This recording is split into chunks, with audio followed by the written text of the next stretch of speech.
السلام علیکم ورحمۃ اللہ وبرکاتہ۔ ارشد بھائی، آپ کی خدمت میں ایک اسلامی بہن کی طرف سے یہ سوال آیا ہے کہ مکی صورتیں کون سی ہیں اور مدنی صورتیں کون سی ہیں؟ برائے مہربانی شرعی رہنمائی فرما دیجیے، جزاک اللہ خیرا۔ وعلیکم السلام ورحمۃ اللہ وبرکاتہ۔ مرحبا۔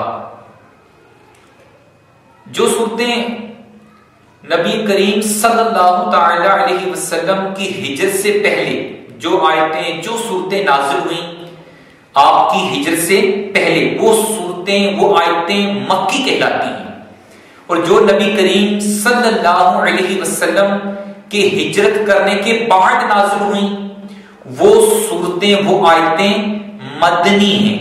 واللہ اعلم ورسولہ اعلم بالصواب۔